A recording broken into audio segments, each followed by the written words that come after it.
Whitehall 1212.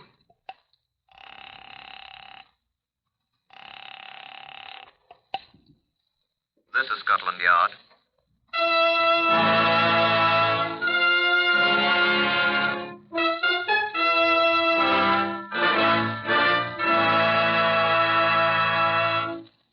For the first time in history, Scotland Yard opens its official files to bring you the authentic stories of some of its most celebrated cases. These are the true stories, the unvarnished facts, just as they occurred, reenacted for you by an all-British cast. Only the names of the participants have, for obvious reasons, been changed. The stories are presented with the full cooperation of Scotland Yard. Research on Whitehall 1212 is prepared by Percy Hoskins, chief crime reporter for the London Daily Express. The stories for radio are written and directed by Willis Cooper. This is the story of Scotland Yard file number 140MR519. And here to brief you is Chief Superintendent John Davidson. Good afternoon. This is the famous Black Museum of Scotland Yard. These two rooms on the lower ground floor of the main building are the repository of, shall I say, mementos of some of our most famous cases, both solved and unsolved. We keep here, as exemplars of the practical art of murder and other crimes, a great many weapons, a not inconsiderable stock of disguises, a large number of miscellaneous objects, more or less directly concerned with the commission of specific crimes. Death marks of a few notable criminals, such as the late Heinrich Himmler, and a great many bullets, some of them with the stain of death still discernible, and more than a few genuinely gruesome objects, portions of human skeletons, things in alcohol-filled glass jars. Every object in here has an unhappy association. And most of them have aided us in solving other puzzling crimes. For the criminal mind is curiously imitated. Now, this case, number 140MR519, happened 30 years ago. You may have heard about it. It created a great sensation in the United States. Now, here is the one item that remains. A knife. It was once very sharp, but the blood has rusted the blade. Oh, good afternoon, David. Good afternoon, sir. Now, this is the man who knows more about case 140MR519 than anyone else at the yard. May I introduce Chief Inspector David Apries of the CID? There was another man who knew a great deal about this case, sir, but he's not with us anymore. Who was that, David? The hangman, sir.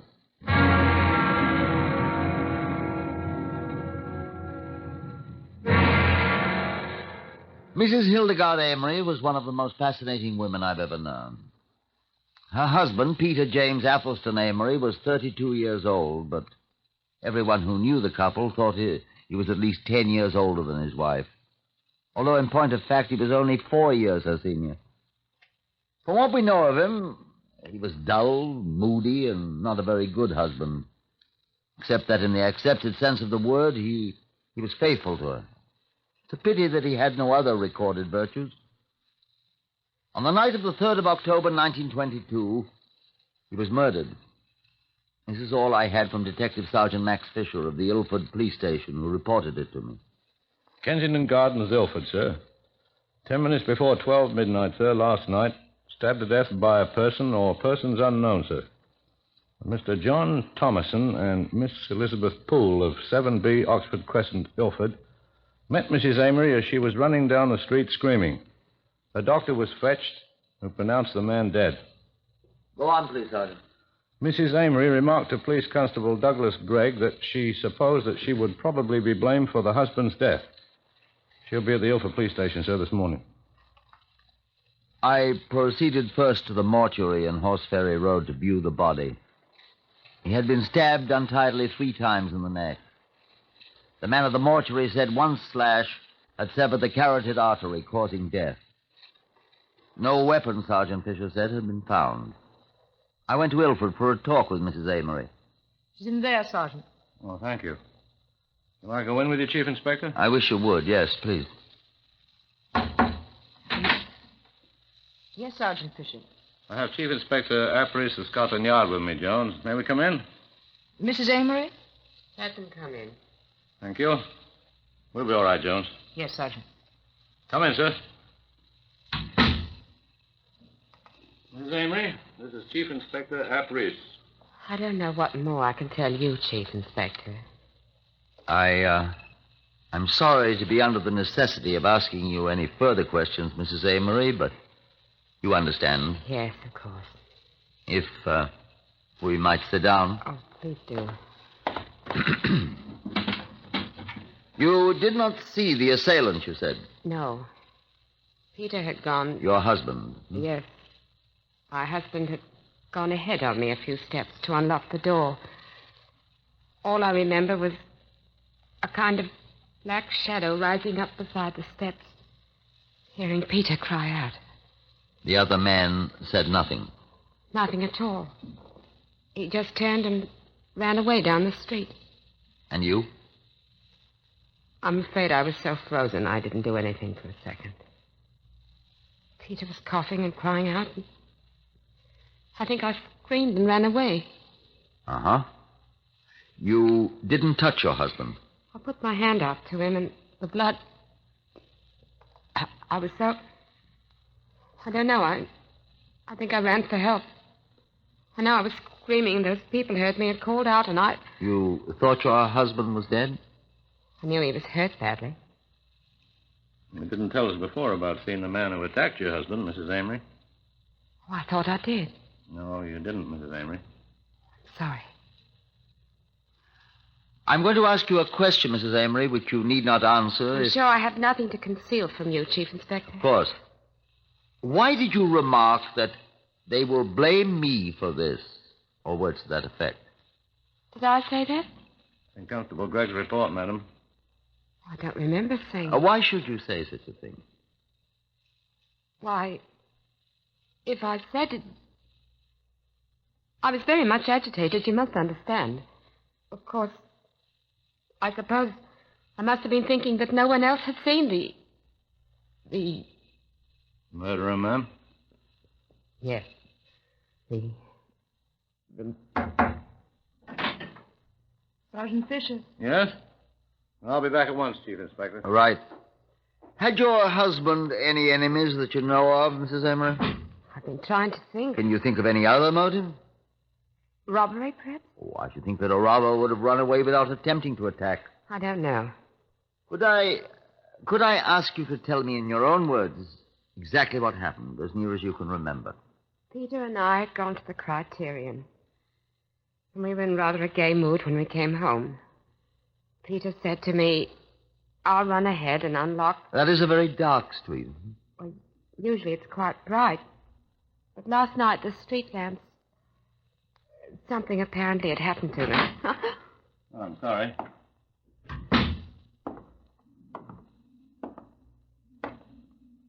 That other couple saw him. So who? The murderer. Oh, no. Oh, good. Saw him quite plainly, they said. Did they recognize him? I mean, they're not going to be able to identify him, are they?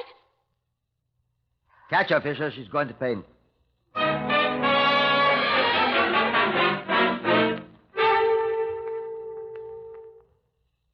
Verbum sat sapienti. If I remember my schoolboy Latin, a word to the wise is sufficient. I'm not at all certain of the degree of wisdom, if any, that I possess, but we had the word right enough. Recognize. Why should they recognize the man? Had Mrs. Amory recognized him?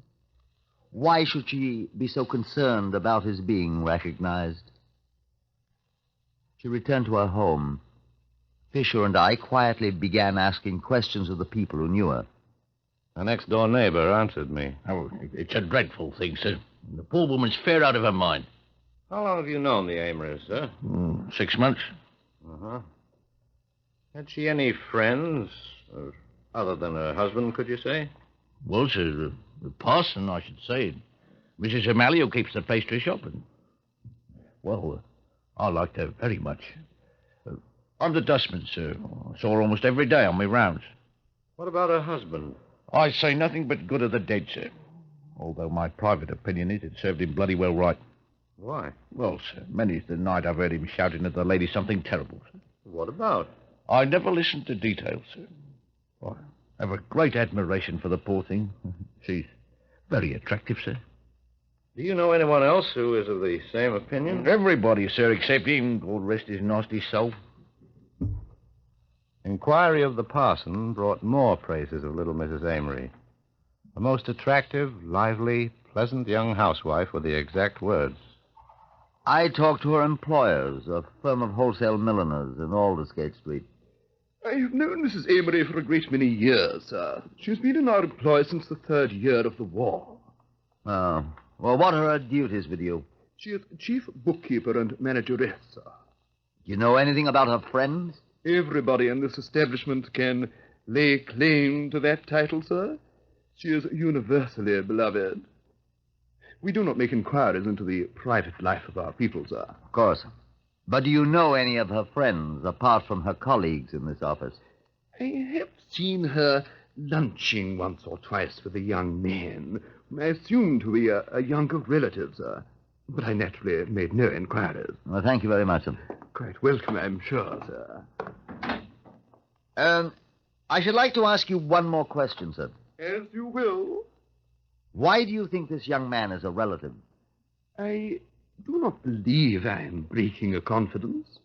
Mrs. Amory has several times received letters from him, posted at various points of call of the Peninsula and Orient Steamship Company.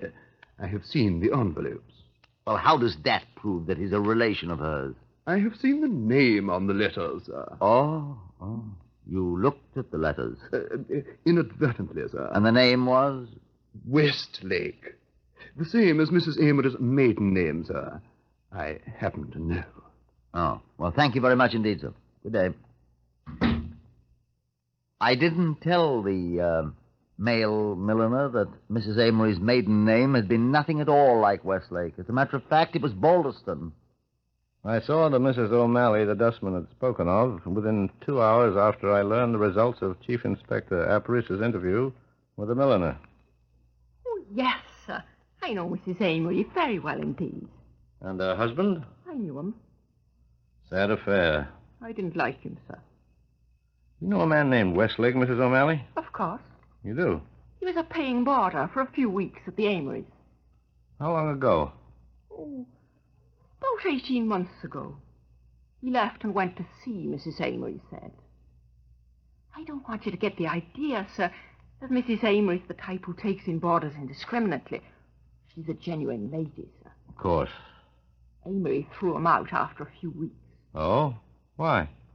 Some tosh about his being too thick with poor dear Mrs. Amory. Such tosh. Westlake's the brother of a girl who attended school with Mrs. Amory. What arrant nonsense. But Amory was a swine. You know where this Westlake is now? No one's heard of him from that day till this. Not Mrs. Amory, even? The young man was merely the brother of a former schoolmate, I told you. Why should she know anything about his private affairs, indeed? I agree with you, Mrs. O'Malley. Why, indeed? That was the 4th day after Peter Amory's death. Sergeant Fisher and I struck what bookkeepers are fond of calling a trial balance. Peter Amory was stabbed to death. With a knife? Practically every sailor carries a sheath knife. Westlake was a sailor. He had been thrown out of the Amory home. He was also accused by the husband of too great familiarity with the wife. It could be a motive. Mrs. Amory was quite concerned about the possibility of the murderer having been recognized. Perhaps she did recognize him. Would she be shielding him? Well, he's the younger brother of a schoolmate of hers. Would she be shielding the murderer of her husband?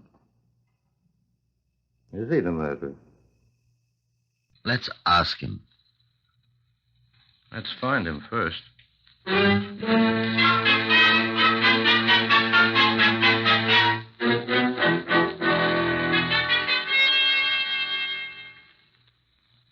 had very little trouble finding William Westlake. telephone call to the offices of the P&O Steamship Company found him for me. Yes, they said they had a steward of that name. 20 years old, they said. Had been with the P&O for about 18 months. Well, that corresponded with Mrs. O'Malley's recollection of the date of his departure from the Amory's house. What ship? The SS Murray, they said. Where was the Murray, please? It had docked at Tilbury on the 23rd of September after a voyage to the Mediterranean. Well, at least Westlake had been close at hand when Amory had been murdered 10 days later. The Murray was still at Tilbury. I paid the ship a visit there. A young sailor loitering at the gangway greeted me. Where you going, mate? Is this the Murray? Unless they changed her name this morning. What do you want? Looking for a man named Westlake. What do you want him for? I want to talk to him. What about? I'm afraid it's none of your business, mate. Ain't it? My name's Westlake. Oh, is it? William Westlake? Right, what's yours? My name's Fisher. Never heard of you. Detective Sergeant Fisher of the CID. What do you want? Detective Sergeant Fisher of the CI-D. Did you ever hear of a man named Peter Amory? I didn't do anything to him. I didn't ask you that, Westlake. I might have known him. Well, then you won't mind answering some questions, will you? About him? Why? He's dead. Who killed him? I don't know. What do I know about it? That's what we want to find out, Westlake. Well, ask me. Go ahead. No, you'll have to come to Scotland Yard with me. What if I won't? Better. What'll you do if I won't come? Take you. Come along. There's nobody looking. I could smash you on the head and drop you in the water. See those constables down there on the pier head? Where? I shouldn't try while they're watching us. Oh. Well, I suppose I'll have to come along with you. But you've got nothing on me. Good enough. Get your sheath knife and come on. What? I've got no sheath knife. I haven't had a sheath knife for ever so long, mister. I haven't got a sheath knife. I lost it. I lost it, I said. Well, come along, then. I'll try and find your knife for you.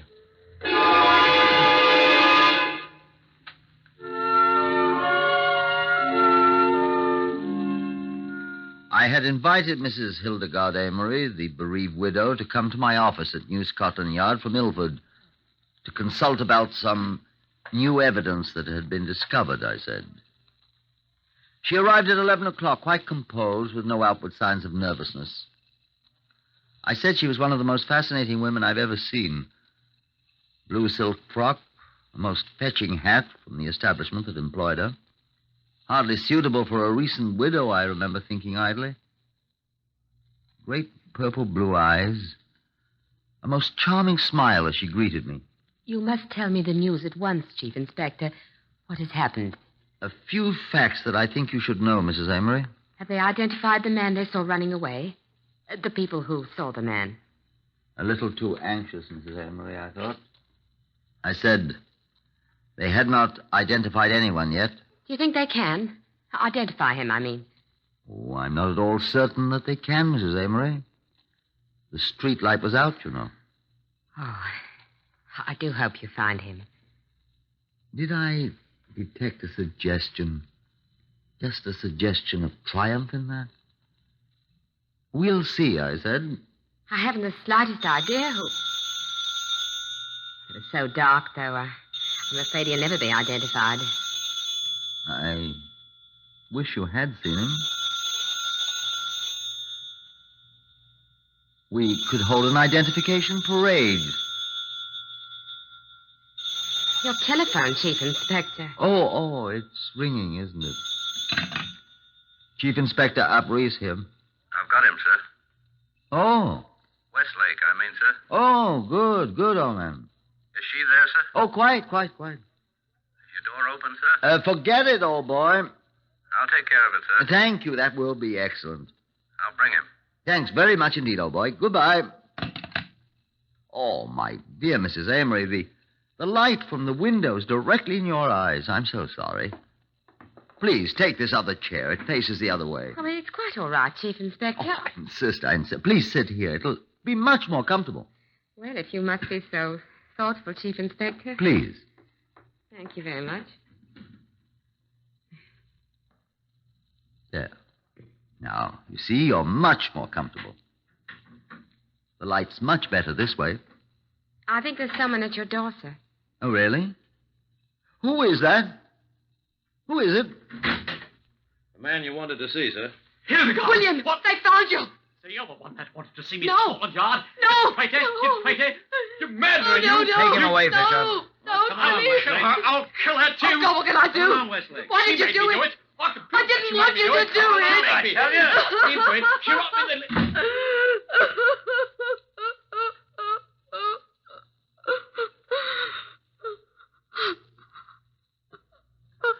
I really think you owe us an explanation, Mrs. Amory.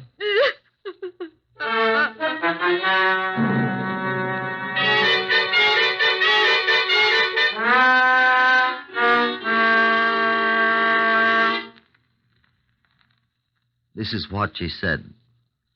I did not know William Westlake at all. When his sister asked me if he might come and stay with us, I remember him only as a small boy from Norwood, when I met him on a holiday with his sister. As a small boy, he was remarkably charming. When he came to live with us, he was still charming. One day, while my husband was away on a short business trip, William told me he was falling in love with me. This is what he said. Of course I was in love with her. In a kid's kind of a way. Old Amory caught us one afternoon kissing in the parlor. He kicked me out. It was an awful row. I said I'd get even. Well, he's dead now, and I'm still alive. She said... I had nothing to do with it. It was his own idea to murder Peter Amory. And he said... Ask her about those letters, Detective Sergeant. I'm a detective. My job is to catch criminals, not to make pronouncements about the state of their minds. Neither is it my job to pass judgment upon anyone. Ask her about the letters, Westlake said to Sergeant Fisher. We did ask her. The letters? I thought he destroyed them. Westlake laughed when we told him what she had said. Them letters'll hang her, Mr. Detective. Westlake had been charged with murder and duly warned. The judge's rules in England are almost unbelievably strict regarding what may be said to a prisoner once he had been officially charged. But the boastful ones often say more than they intend to. Neither Fisher nor I made any comment. You can't ever prove that I killed old Amory, gents. You know nobody saw him get killed. Why, even them people that said they saw me couldn't possibly identify me. Could they? I'm sure I don't know, Westlake. Oh, I know. They can't. Nobody can. and even if somebody could identify me, which they can't, they'll never hang me. You've been warned, Westlake. So I have, haven't I? Anything I might say might be used in evidence. But she thought I burned them letters, or tore them up or something. I didn't, gents. Now, what'll you do for me if I show you where them letters are? Huh? Nothing. We can promise you nothing, Westlake. Don't you want to hang somebody? Come on, Fisher. Don't you want them? Don't you want them? Well, they'll hang her, I tell you. They'll hang her. Don't you want me to give you those letters? Come back. Come back, you. She put me up to it. I should prove she put me up to it, I tell you. She made me do it. She talked me into it. She's the guilty one. I just stabbed the man. The filthy, filthy brute. And she thought he was in love with her. She knows better now. Come along. Where are we going? to find those letters.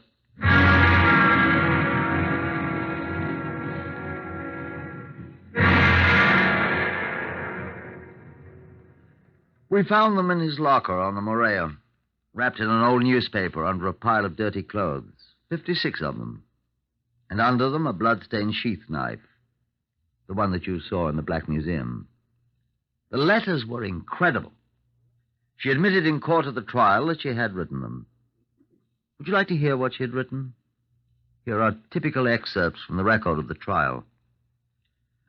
You said it was enough for an elephant. Perhaps it was, but you don't allow for the taste, making only a small quantity to be taken. Now, your letter tells me about the bitter taste again. Oh, darling, I do feel so down and unhappy. Wouldn't the stuff make small pills coated together with soap and dipped in licorice powder like Beecham's? I'll try again while you're away. And another.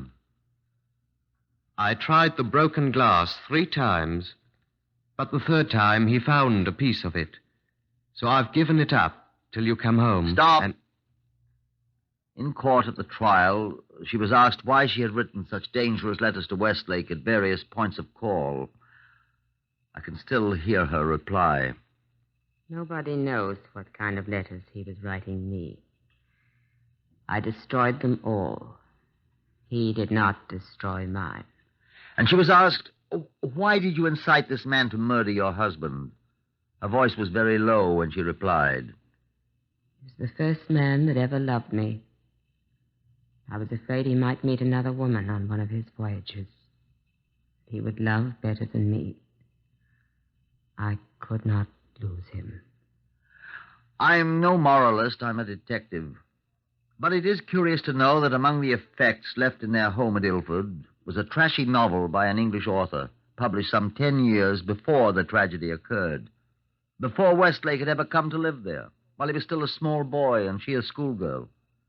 Some of the passages in her letters are almost exact duplicates of passages in that book.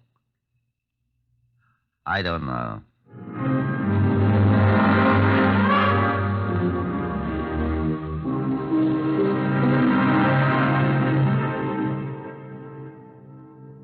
Hildegard Amory and William Westlake were found guilty of willful murder at Old Bailey in June 1923. I don't believe she even heard the verdict. Her mind was failing even then. Westlake went to the gallows bravely. She was carried to the execution shed completely unconscious by warders, and the trap was sprung without her ever regaining consciousness. The hangman is a sinister figure, but even he was sickened. It was the first time in English history that a hangman resigned his job. I don't know.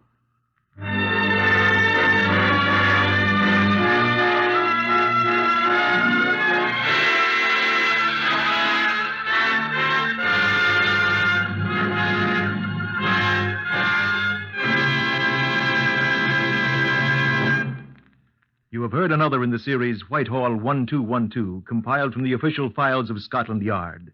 Research is prepared by Percy Hoskins of the London Daily Express. The stories for radio written and directed by Willis Cooper.